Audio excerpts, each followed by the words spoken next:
Qu'est-ce que la méningite? La méningite est une maladie infectieuse et contagieuse très grave. Elle peut rendre sourd, muet, sourd-muet, aveugle ou provoquer des troubles mentaux après la guérison. Les enfants sont les plus touchés par cette maladie. Elle peut tuer si le malade n'est pas traité à temps. Qu'est-ce qui cause la méningite? La méningite est due principalement à un microbe appelé méningocoque. Cependant, elle peut être causée par d'autres germes. Comment se transmet la maladie? La méningite se transmet par les sécrétions provenant du nez ou de la gorge d'une personne malade lorsque celle-ci éternue et ou tousse à côté d'une autre personne. Elle peut aussi se transmettre en partageant les objets contaminés et aussi à travers les mains contaminées. Quels sont les principaux signes de la méningite? Les signes de la méningite sont les maux de tête, la forte fièvre d'apparition brutale, la raideur du cou accompagnée de douleurs, le vomissement, l'altération de la conscience, les convulsions. Signes importants à rechercher chez les nourrissons: le bombement de la fontanelle, la nuque molle, le plafonnement du regard, les pleurs incessants. Que faut-il faire devant un cas suspect de méningite? Il faut emmener immédiatement la personne présentant un des principaux signes de la méningite dans le centre de santé le plus proche. Si le diagnostic de la méningite est établi, la prise en charge est entièrement gratuite dans les centres de santé. Devant un cas suspect de méningite, qu'est-ce qu'il ne faut pas faire?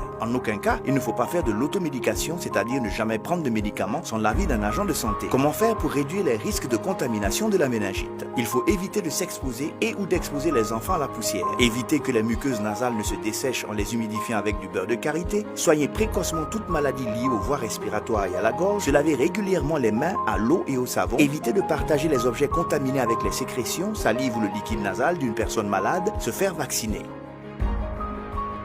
Ceci est un message du ministère de la Santé. N'hésitez pas à liker la vidéo si elle vous plaît, et si vous êtes nouveau sur la chaîne, n'oubliez pas de vous abonner et d'activer la notification pour ne rater aucune de nos prochaines vidéos.